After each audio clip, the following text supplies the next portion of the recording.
Thank you, Dr. Rohit and Dr. Jayant and other members on the dais.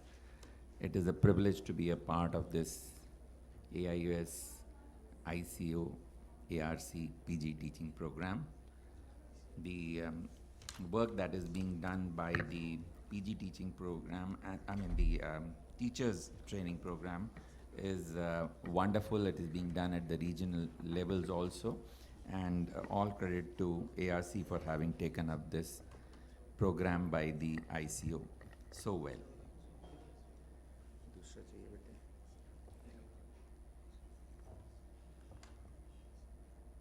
सुबह तो वो काम किया था, अच्छा ये तुम्हारा वाला दे दो।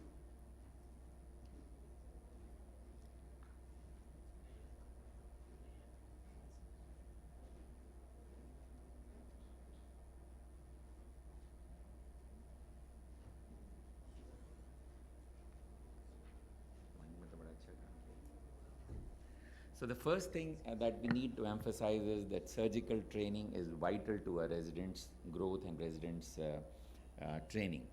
And in fact, it has been added to the core competencies, the 6 core competencies that were recognized by the American Board for Residency Training. And this was added as a 7th one as a core competency because the surgical training is really vital. So this session is important for that reason.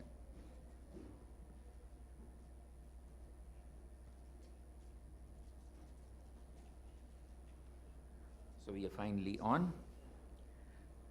And this has also been an integral component of all our national curricula by the Medical Council and by the National Board. Now, the early surgical training, the various models that have been practiced are the animal practice models, virtual reality simulators, which Dr. Atul was mentioning this morning, artificial practice eye models, which can fit in with the animal practice models in the wet lab, and the computer-based learning. Of all these models, it is realized that animal practice eye models remain the closest approximation to real surgery. And therefore, wet labs are being increasingly thought of as important in surgical training. Each of us needs to decide for ourselves whether we need to have a wet lab in our setup. You have to look at the number of residents you have to look at your manual resources in terms of whether there is space, whether there is enough money which can be sought from sponsors or from your own residency resources, and whether you can, if your numbers are less, can you share it with another nearby hospital or a nearby training center, because if that can be done, it saves on resources for both.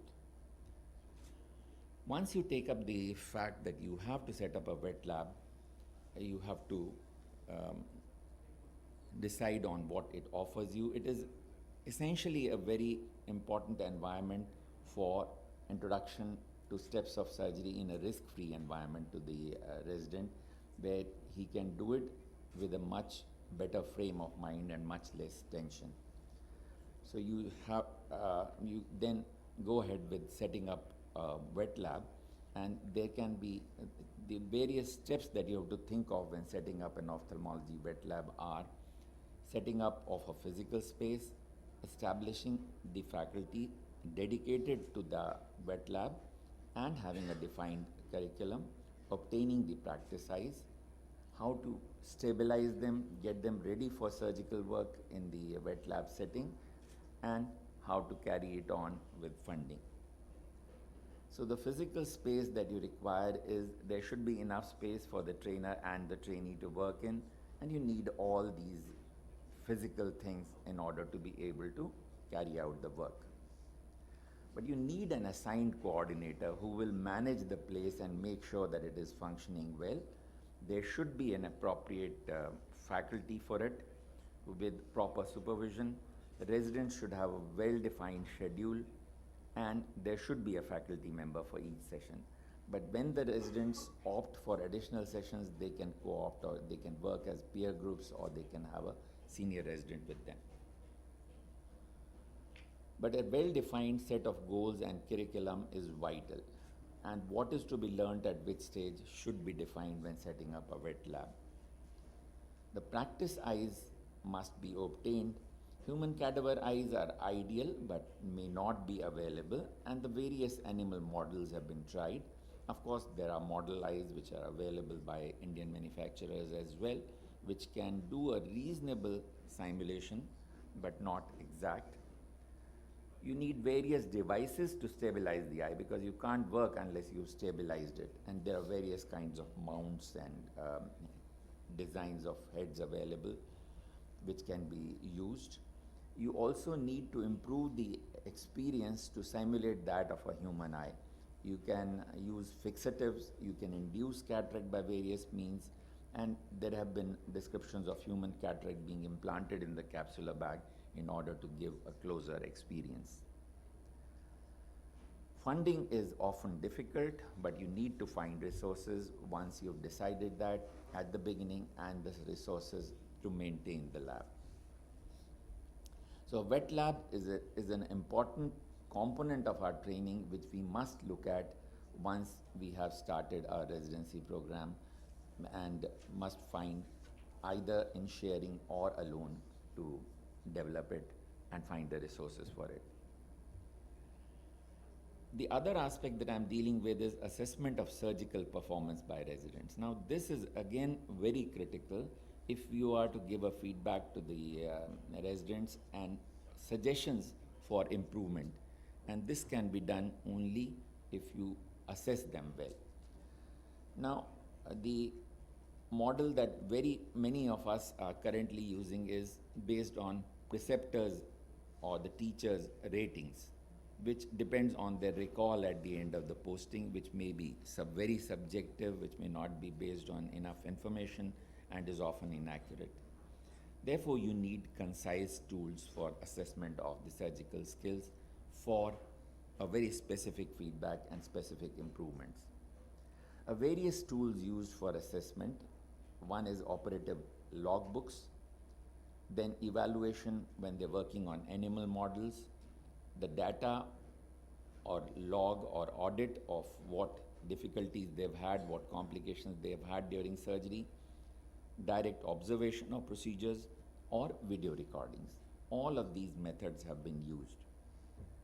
But the most scientific tools that have been used include global rating of observed procedures. We'll specifically talk about that. Specific checklists for observed procedures. There are dexterity analysis system, and the virtual reality simulators have an assessment as well. But the direct observation using checklists or global rating systems have been shown to have highest reliability and validity. Let's look at what these are. Now, one of the best known ones is GRASIS, or a Global Rating Assessment of Skills in Intraocular Surgery. This essentially identifies all the skills with relation to, now you have a chart like this graded from 1 to 5, and we'll talk about what all it looks at. So it looks at the global indices rather than steps of a surgery. It would rate a surgeon for all the other aspects, but not for a specific surgery, for his global rating as a surgeon. It looks at his preoperative planning and knowledge about the patient that he's going to operate, knowledge of the surgical procedure, whether he's read up the procedure, whether he theoretically knows about it, whether he's seen enough videos on it, and whether he's familiar with the use of microscope, handling of instruments. Now, this is where the wet lab comes in, if he's been in a wet lab before, and how he treats the ocular structures, how much respect he gives to the tissues. The other things that are looked at is flow of operation, time and motion, use of the non-dominant hand, which is important in ophthalmic surgery, knowledge of the equipment, vitrector, phaco system, surgical professionalism, interaction with the staff, and handling of the adverse events or complications, and then rated for the overall performance. But the Oscars were designed to rate the individual surgical skills in individual surgeries. Now, this is by International Council of Ophthalmology. It's called the Ophthalmic Surgical Competency Assessment Rubric, or OSCAR. It's a standardized, internationally valid tool to teach and assess an ophthalmologist's competence in performing surgery. Now, these have been published only after extensive review by several surgeons. Then it is circulated to a large group of experts who give their comments, who modify it, and only after a perfect, near perfect system of evaluation of these are these Oscars published. So it is a behavioral and skill-based rubric for evaluators which assesses the resident's competence in an objective fashion and gives residents a tool to better know about their performance. Now, the rubrics that have already been published and are available include those for extracapsular cataract extraction, phacoemulsification, small incision cataract surgery, pediatric cataract surgery, lateral tarsal strip procedure, strabismus, trabeculectomy, and vitrectomy. And there are many more in the pipeline. And these are available in languages other than English. All of them are available in English, but many of them are available in so many other languages as well. So let's look at the example of phaco. It would rate each step starting from draping, eye positioning, scleral excess, corneoscleral incision, viscoelastic. So every step, and this is for ECC, each step is evaluated with a score of 1 to 5. And this helps give a specific feedback on the steps that need improvement. So when we looked at the curriculum from Medical Council of India point of view, we decided that this may be too complex to be followed routinely in our busy operation theatre setting. So we put down a much simpler version for ICO, Oscar, ECC from the MCI. This is what we put in the suggested curriculum. So a simplified one can be routinely used by us to have a specific tool. It is easy to begin. Once you get used to it, it becomes a very handy tool to assess a budding surgeon, to give him a feedback, to see how he is shaped from first year to second year to third year, and thereby get a well-trained surgeon. So an appropriate use of resources is critical to impart surgical training, and a good evaluation system is an integral component of that. Thank you all.